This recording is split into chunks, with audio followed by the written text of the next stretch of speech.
Election Night by Ryan Scriffo is about the night of the US presidential election in 2016, captured in a British pub.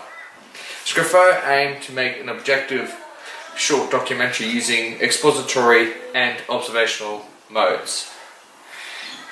But when regarding his choice of content and his filmmaking style, regarding his choices of subjects, locations, shots, music, camera angles and shots, sound and editing, all these choices contradict his mandate to create an objective short documentary of people's reactions to the presidential election, resulting in subjectivity.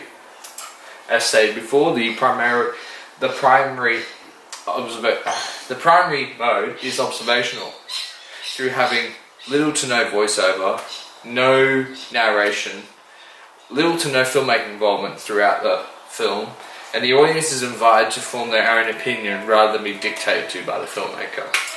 This is seen throughout the film with footage of people's reactions to the results coming in and the general atmosphere of the pub, people drinking, talking, celebrating, having a laugh.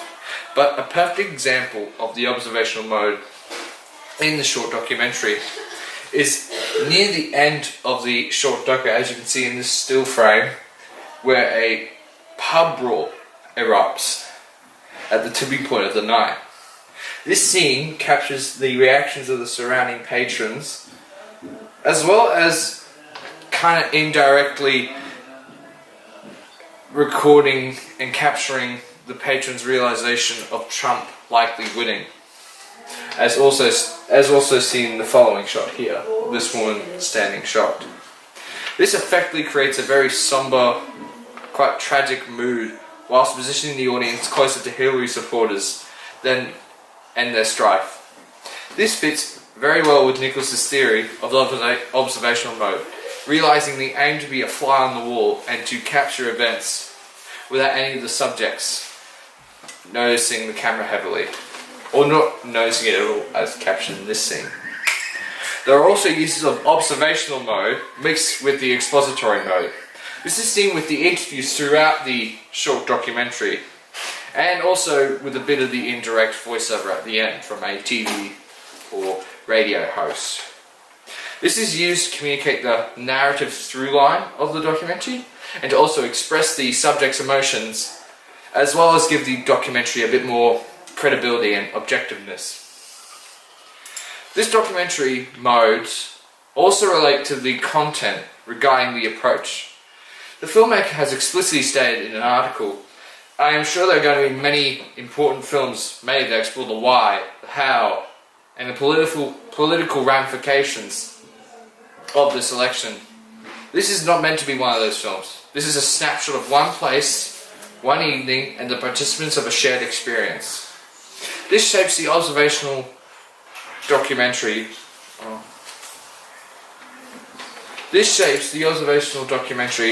By how the interviewees and the people's reactions direct the narrative. This is seen in interviews with Hillary supporters, showing the disgust of Trump, especially at the start where a woman states how disgusted she is that how can America vote for such a misogynistic fascist. It then cuts to another interview with, this time, an American who says she's embarrassed by him. These interviews overall guide the audience to form an opinion against Trump, since they're the only interviews in the film, pretty much breaking the observational mode rules. Also, the filmmaker's choice of subject and location lead to immediately subjectivity, since, as you can see in these stills, they're all millennials, all under 30, or at least 25, all are well educated with nice clothing, especially this guy here, and this all combined results in a very left-wing documentary. This is further exemplified with interviews after a British politician pops up on projector just here, then cutting to interviewees making comment on Brexit in relation to Trump and what's happening in the US. So there is also a shot somewhere in this short documentary saying "Make America Great Britain Again," throwing off at Brexit and also comparing Brexit to the US's possibility of Trump winning. This all leads to ethical issues of this approach to content, because film is not fully objective through how it's structured, and is only a creative treatment of reality. Another issue that arises with the content is that this observational approach to the situation is misleading, according to Eric Bunroth. To be sure, some documentarists claim to be objective. Surely is meaningless. The documentarist, like any communicator in any medium, makes endless decisions. He selects angles, lenses, juxtapositions, sounds and words.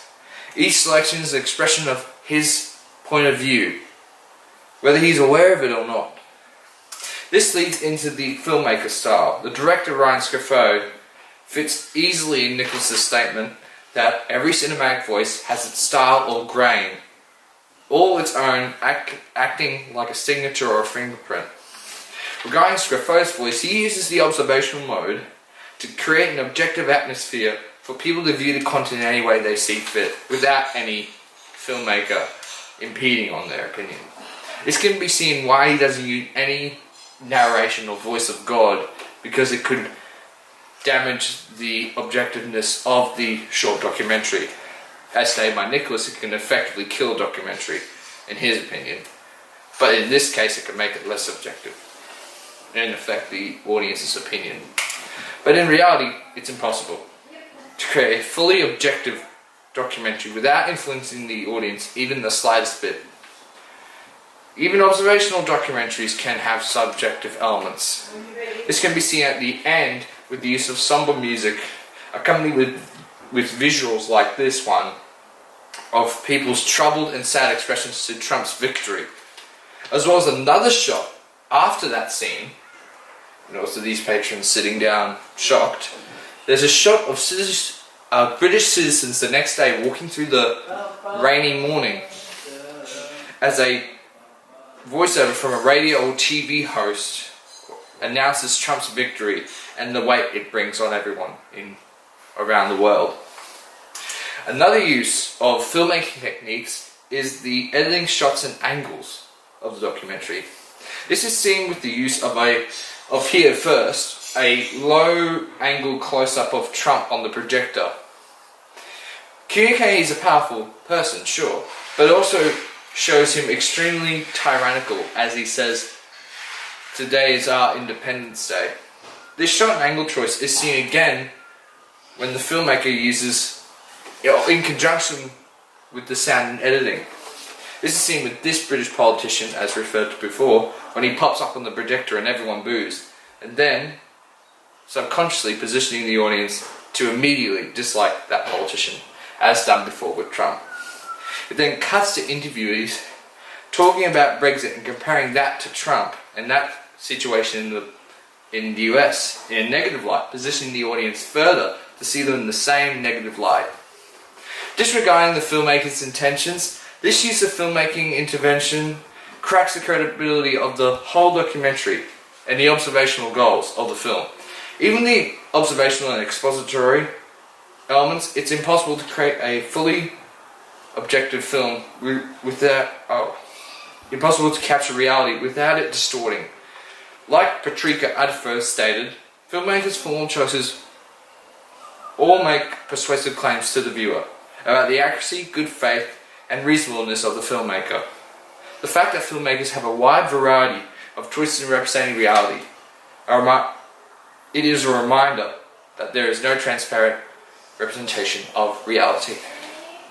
In short, the short documentary Election Night by Ryan Scofield is a perfect example of the uses of observational and expository modes, achieving mostly the desired goals through the employment of techniques such as interviews and observational filmmaking and so on. But when communicating the content of the documentary objectively and passively, it still has subjectivity found in the content and the filmmaker's style, resulting in subjectivity through the choices of subjects, locations, editing, music, and camera techniques.